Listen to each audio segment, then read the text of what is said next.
Johnny Hyde Jr. had worked on Hollywood sets for 20 years, and he thought he'd seen every kind of affair imaginable. But what he witnessed during the filming of Let's Make Love in 1960 was different, more desperate, more public, and ultimately more tragic than anything in his career.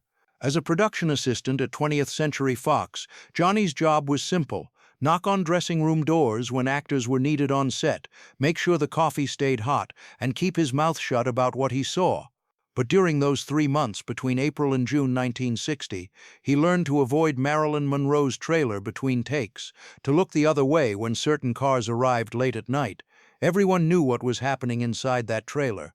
Yves Montand, the sophisticated French actor with the beautiful Oscar-winning wife, was spending hours alone with Marilyn Monroe, while director George Cukor quietly rescheduled entire days of shooting. The other crew members made jokes, but Johnny saw something that haunted him: the look on Marilyn's face when Montand's wife Simone Signoret showed up on set unannounced in May. It wasn't guilt or shame, it was something much worse. It was the expression of a woman who knew she was destroying someone else's marriage and couldn't stop herself because she needed the validation too desperately. Johnny watched 2 marriages explode in real time, saw Arthur Miller walk off the set and never come back, witnessed Simone Signoret's Oscar-winning composure crack in a studio bathroom. But the detail that stayed with him forever was simpler and more heartbreaking. Every night after the affair became public knowledge, Marilyn would sit alone in her trailer long after everyone else had gone home, the studio lot empty and dark around her, staring at her reflection in the makeup mirror and asking a question nobody could answer: why can't I be loved?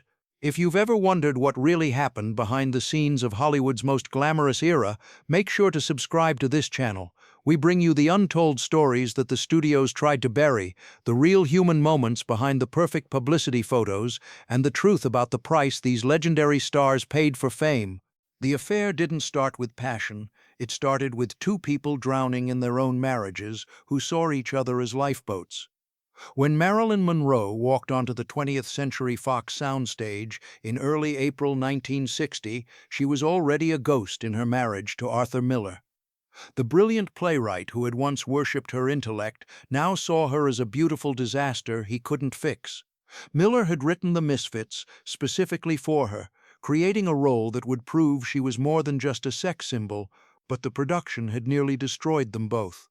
The Nevada desert heat, Marilyn's increasing dependency on pills, her lateness that cost thousands of dollars, her desperate need for approval from everyone except her own husband, had turned their relationship cold and distant. When the studio offered her Let's Make Love, Miller saw it as a step backward. Marilyn saw it as an escape from a marriage that was suffocating her. Yves Montand arrived in Hollywood with his wife Simone Signoret in March 1960, and they were treated like European royalty. Simone had just won the Academy Award for Best Actress, becoming the first French actress ever to win. The European press called them the perfect couple, but beneath the surface, Montand was struggling. At 48 years old, he was terrified his best years were behind him. Hollywood represented his last chance to become an international star, and the pressure was eating him alive. When he walked into the first table read and saw Marilyn Monroe sitting across from him, he didn't see a sex symbol. He saw someone who understood what it felt like to be trapped by everyone else's expectations. George Cukor thought he could handle Marilyn Monroe. The legendary director had guided some of Hollywood's greatest actresses through their most challenging roles. He'd heard all the stories about Marilyn's chronic lateness, her crippling insecurity, her need to do 50 takes for a single line, but he believed his reputation would make the difference. What Cukor didn't anticipate was the chemistry between Marilyn and Montand. It wasn't the manufactured heat of 2 professionals, it was something rawer, needier, more dangerous. During the first week of rehearsals, Cukor noticed that Montand would arrive at the studio 2 hours early, something unheard of for a European actor. He would stay late, always finding excuses to run through additional scenes with Marilyn in her trailer, where it was quieter. Marilyn, famous for being hours late to every call time, started showing up on time whenever Montand was scheduled to work. The first kiss happened during a rehearsal that wasn't supposed to be private. Cukor had stepped away to take a phone call from worried studio executives. The scene required Montand and Marilyn to dance together, a simple romantic moment. But when Montand placed his hands on Marilyn's waist, something shifted. Johnny Hyde Jr., adjusting lighting cables in the rafters, had a perfect view of what happened next. Montand pulled Marilyn closer than the choreography required. Marilyn tilted her head up, her famous lips parting slightly, eyes closing. Then they were kissing, not the careful, staged kiss of two actors, but the desperate, hungry kiss of two people who had been circling each other for weeks. When they finally broke apart, both breathing hard, Marilyn's hands were shaking so badly she had to grip the edge of a prop table. Montand looked like a man who had just jumped off a cliff. Simone Signoret was sitting in their Beverly Hills mansion when she got the first phone call in late April. A French journalist she'd known for years asked delicately if she'd heard the rumors about her husband and his co-star. Simone laughed it off. Why would Marilyn Monroe, America's most famous sex symbol, want a 48-year-old French actor when she could have anyone? But the journalist persisted. People on the set were talking. Montand and Monroe were spending hours alone in her dressing room after everyone else had gone home. That night, when Montand came home at nearly midnight, Simone tried to bring it up casually. How was the work going? Was Marilyn difficult? Montand's response was too quick, too defensive. Marilyn was a complete professional, he insisted. The American press always created scandals. Simone wanted to believe him desperately, wanted to trust in their 12-year marriage. But she knew when he was lying.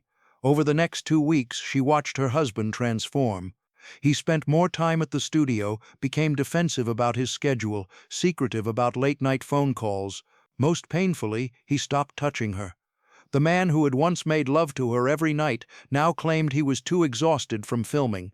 By early May, Simone couldn't take it anymore. She showed up on the 20th Century Fox lot during lunch break without warning. Johnny Hyde Jr. saw Simone step out of a studio car, wearing simple black slacks and a white blouse, no makeup, her famous face looking vulnerable. She walked straight to Marilyn's trailer and knocked hard enough that it shook. When the door opened, Marilyn stood there in a white silk robe, platinum hair in curlers, and behind her, sitting on the couch, was Yves Montand.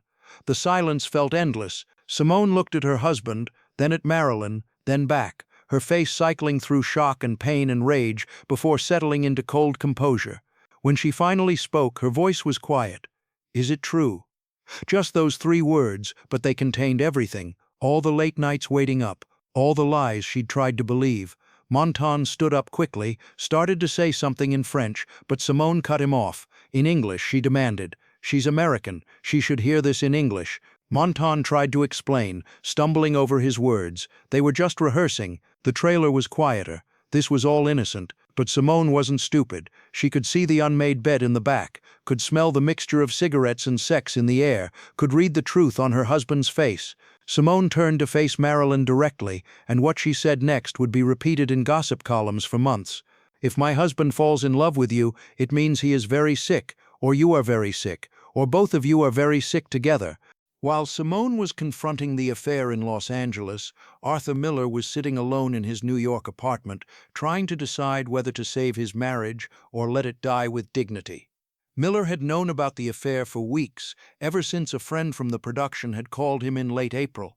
The friend had been reluctant to tell him, hesitant to destroy whatever illusions Miller still held. But Miller pressed for details, and what he heard confirmed everything he'd been trying not to see for months. Miller's first instinct was to fly to Los Angeles and confront Marilyn, to remind her that she had a husband who had stood by her through everything. But then, sitting at his typewriter with a half-finished page of The Misfits in the carriage, he realized something that changed everything. He didn't love her anymore.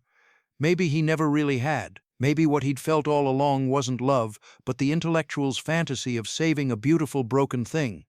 He had fallen in love with the idea of being the man who could see past the platinum blonde hair and the sex symbol persona to find the sensitive soul underneath. But 4 years of marriage had shown him a truth he could no longer avoid.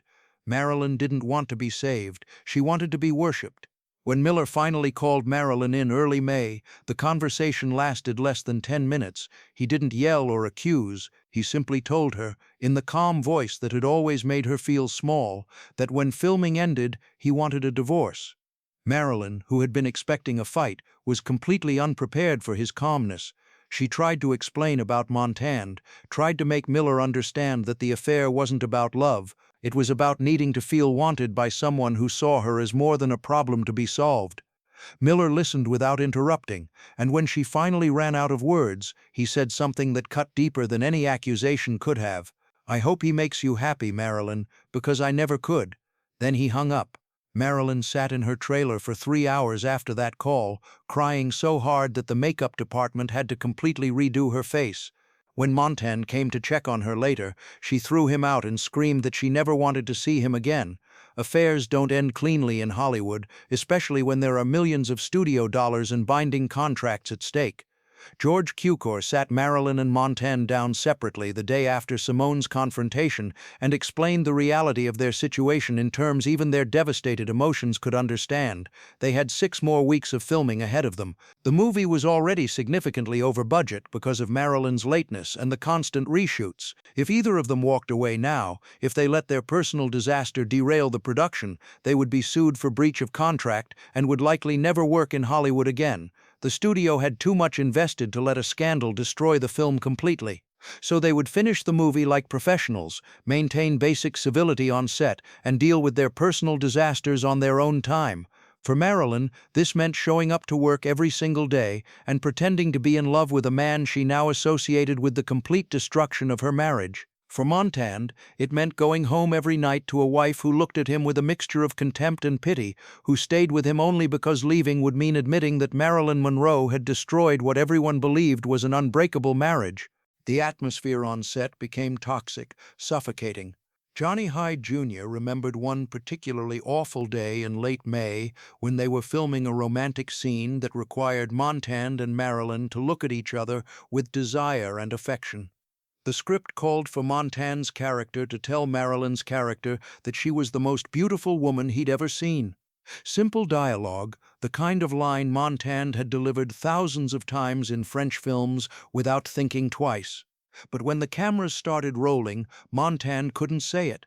He would start the line, get halfway through, and then stop, his voice cracking with emotion that had nothing to do with the character and everything to do with the guilt that was eating him alive. Cukor called cut 7 times, his patience wearing thinner with each failed take. On the 8th attempt, Marilyn started crying in the middle of her response, real tears that had nothing to do with the scene, mascara running down her cheeks in black rivers that ruined the carefully applied makeup. Cukor finally called lunch early and told everyone to take the rest of the day off, knowing that neither of his stars was in any condition to continue working. By June, the affair was front-page news everywhere. The French press was vicious, portraying Montand as a traitor who had abandoned his Oscar-winning wife for a blonde American. Simone gave a devastating interview to Paris Match, saying she felt sorry for Marilyn because any woman desperate enough to steal another woman's husband must be suffering from a sickness of the soul. American gossip columnists gleefully reported every detail, turning the affair into a cautionary tale. Marilyn's publicist tried damage control, but nobody believed the denials. The photos from the set told the truth. The scandal affected everyone differently, reshaping their lives in ways that would last decades. For Simone, it became a defining moment she would reference for the next 30 years. She never fully forgave Montand. For Montand, the affair marked the beginning of a pattern of affairs with co-stars. For Arthur Miller, it confirmed everything he'd believed about Marilyn. He would marry photographer Yves Montand less than a year later. For Marilyn Monroe, the affair confirmed her deepest fear. She was not capable of being loved in any real, lasting way. Men desired her, worshipped her, became obsessed with her, but they never stayed. Her father had abandoned her before she was born. Joe DiMaggio had loved her, but he wanted a traditional wife. Arthur Miller had tried to love her mind, but ended up seeing her as a disappointment. And now Montand, who had seemed different, had made her feel seen for the first time in years, had proven to be just like all the others. He wanted the fantasy of Marilyn Monroe, not the reality of Norma Jean Baker. The cast and crew watched Marilyn deteriorate in real time. Her pill consumption became completely out of control. She would show up to set so heavily medicated she couldn't remember simple lines, couldn't hit her marks, couldn't maintain focus. Cukor had to shoot some scenes line by line. Johnny Hyde Jr. remembered finding her passed out in her trailer one afternoon in mid-June, an empty bottle of sleeping pills on the floor beside her. He called the studio nurse, who quietly treated her and made sure no reporters found out. This happened 3 more times before filming wrapped. Each time, the studio covered it up. Everyone knew Marilyn was in serious trouble, spiraling towards something terrible, and nobody knew how to help her. Let's Make Love premiered in September 1960 to mixed reviews and modest box office returns. Critics noted the complete lack of chemistry between the leads, with several reviewers commenting that Marilyn Monroe and Yves Montand looked like two people who desperately wanted to be anywhere else. The studio's publicity department tried to capitalize on the scandal, but audiences stayed away. Nobody wanted to watch a romantic comedy when they knew the real-life romance had ended in disaster and destroyed 2 marriages. The movie lost money, effectively ending Montand's hopes of becoming a major Hollywood star. Marilyn moved on to The Misfits, which became a grueling production that pushed her to the edge of complete breakdown. She and Miller barely spoke during filming, communicating only through assistants. Their divorce was finalized within weeks of wrapping. Marilyn would have one more failed marriage and a rumored affair with President Kennedy. But those who knew her said she was never the same after the Montand affair. Something had broken inside her during those months on set, some last remaining hope that she could be both Marilyn Monroe and Norma Jean. Johnny Hyde Jr. kept working in Hollywood for another 30 years. He was on set when Marilyn filmed Something's Got to Give in 1962, just months before her tragic death. He said she looked like a ghost, medicated and distant, going through the motions without any spark. When she died in August 1962, Johnny wasn't surprised. He'd seen it coming since that day in 1960 when Simone confronted her, and Marilyn realized she'd destroyed 2 marriages for an affair that meant nothing. When Johnny was asked what he remembered most about the Let's Make Love affair, he talked about that haunting image. Marilyn Monroe, alone in her trailer at 3 in the morning, staring at her reflection and asking a question nobody could answer. Why can't I be loved? It was the question that defined her life and her death. Millions of people loved Marilyn Monroe. They just loved the fantasy version. The real woman underneath, Norma Jean Baker, the scared little girl who had been abandoned and abused, that woman was never quite lovable enough for anyone to stay. The Let's Make Love scandal wasn't about the dangers of affairs or the price of fame or Hollywood cruelty. The real lesson is about the fundamental human need to be seen and valued for who we truly are. Marilyn spent her entire life trying to reconcile the gap between Norma Jean, the unwanted child, and Marilyn, the desired goddess. She thought if she could find the right person who could see both versions and love them equally, she would finally be whole. The affair with Yves Montand was Marilyn's last attempt to believe that romantic love could save her. When it failed, when Montand proved to be just another man who wanted the fantasy, Marilyn gave up on that dream. The final 2 years of her life were marked by increasing isolation and dependency on pills. She surrounded herself with yes people, fired therapists who tried to help, and pushed away anyone who tried to see past the Marilyn persona. By the time she died alone with an empty bottle of pills nearby, she had become what she always feared, a beautiful object with no one who truly knew her. The Let's Make Love affair didn't kill Marilyn Monroe, but it was one more piece of evidence in the case she was building against herself, one more proof that she was unlovable. Everyone on that set in 1960 carried some version of guilt. They had all watched Marilyn destroy herself and hadn't known how to stop it. That's the real scandal, not the affair itself, but the collective failure of everyone involved to see that the woman at the center was crying out for help in the only way she knew how.